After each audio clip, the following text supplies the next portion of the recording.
Speaking with Fanny Wedro of Calgary and Father Patrick Desbois from France about what we're calling the forgotten Holocaust, what Father Desbois called in his book, The Holocaust by Bullets, the massacre of between 1.5 million and 2.5 million people.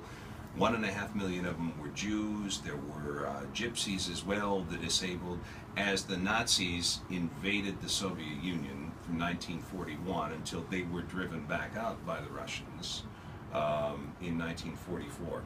Fanny was a survivor of that. She was 14 years old? 14. 14. She hid in the woods as the Nazis massacred all the Jews, almost all the Jews, in her village of Koritz in eastern Poland. Father Desbois, how did you, what compelled you, what moved you to do this work? At the beginning it was a family story, because my grandfather, as French, was deported from France to Ukraine, non-Jew. 25,000 French were deported there, and he came back, and I asked him hundreds of times what happened in Ravaruska, because it was the name of the village. And one time he told me we were no food, no drink, but outside the camp was worse. And when I became priest, I decided to go back to Ravaruska. It was Soviet time, nobody spoke. But suddenly they told me that they shot in this small village 18,000 Jews and 25,000 Soviet prisoners. It's a small village today. And so it's 40,000 people who have been shot. And so I discovered it was public. I discovered the farmers wanted to speak. I spoke to the Cardinal of Paris, was Jew. He encouraged me to do it.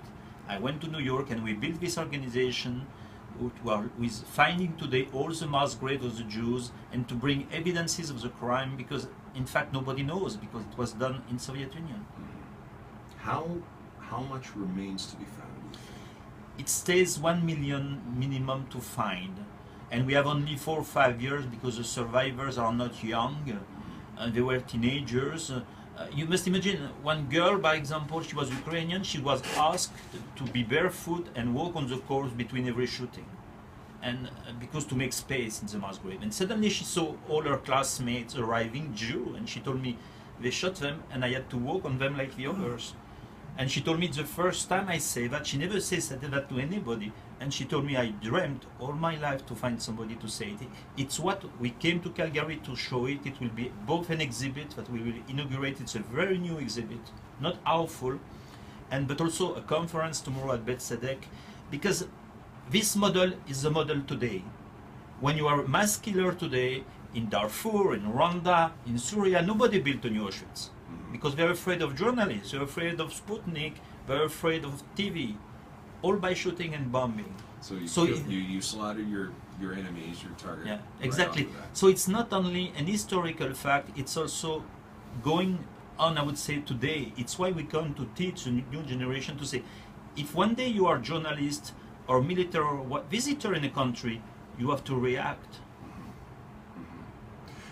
You are speaking at Beth Tzedek on Glenmore Trail tomorrow evening at 7 o'clock. Yeah. The exhibit that you brought with you is here for how long? For a week? It's for a week, and it's a very special exhibit. It's not how full anybody can come. You travel between faces of witnesses, huge faces, 2 meters high, and the people who want, they can see inside windows and we will see the archive, because the German wanted souvenir. Every German wanted a photo with the last Jew. So we found 400 photos of shootings that we found in family archives. And so this photograph will be shown for the first time in Calgary. So it's really to show the truth and to show you can kill people in public, nobody will know. You're also taking part in an interfaith Holocaust remembrance service sponsored by the Calgary Council of Christians and Jews on Thursday night at 7:30 at St. Michael's Catholic Church on 885th Street Southwest. Tickets are available for Father Desbois' speaking engagement at Beth Tzedek tomorrow night. They're $18 for most people. Seniors and students get in free, and the exhibits themselves are free, right? Of course. Yeah. Okay. How much work do you have to do, Father Desbois, to get the story out?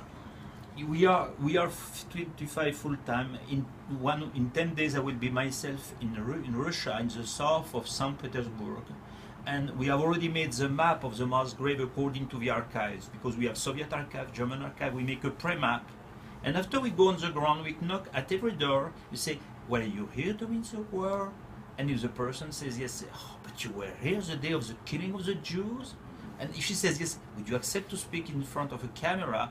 And 99% say yes, because we want to speak before to die. And here begins a very long interview. It's like cold case, you know. It's to rebuild the crime, and it's why we want to show, because in most of the village there is no memorial, there is nothing, nobody remembers.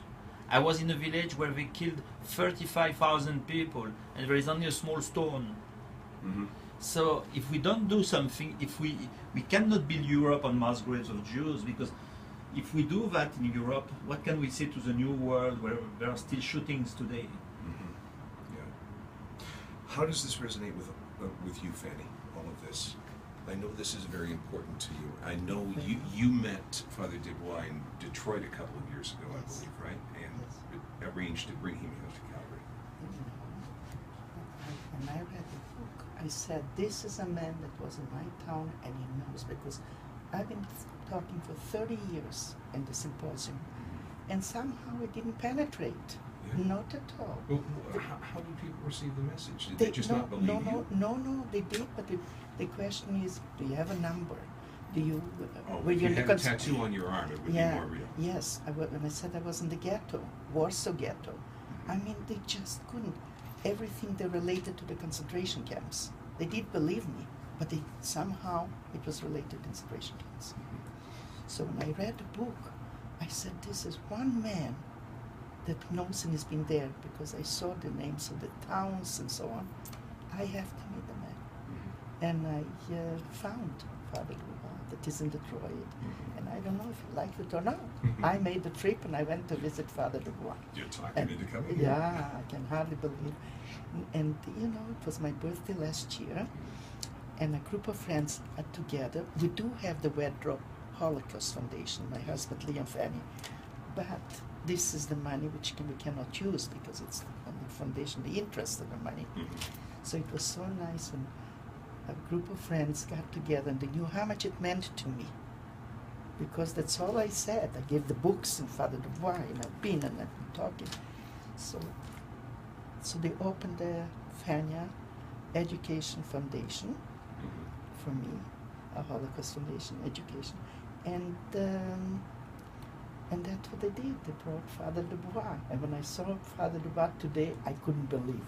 I just couldn't believe. He was in Starbucks, you know, buying a coffee, and I say, Fanny, what are you doing in Starbucks? Yeah. And I just looked around because I didn't know. I said to Phyllis, how would I meet Father Desbois? Do I give him a hug? Do I say hello? I was, I was shaking. And here Father Desbois came and gave me a hug. Can you imagine that? It's the feeling. It's a good thing you're doing. It's a good thing. It's my friends are doing it. It's not. And we are very proud to come in this city because we saw it's a full team behind Fanny who made a lot of energy, I would say, to build this event. We don't do that only for the past, we do that for a better future for the planet. Excellent. Thank you both. I really appreciate it. 7 o'clock tomorrow night, Bethesda Synagogue, 1325 Glenmore Trail Southwest, and then 7:30 on Thursday at St. Michael's Roman Catholic Church. Fanny Wedro.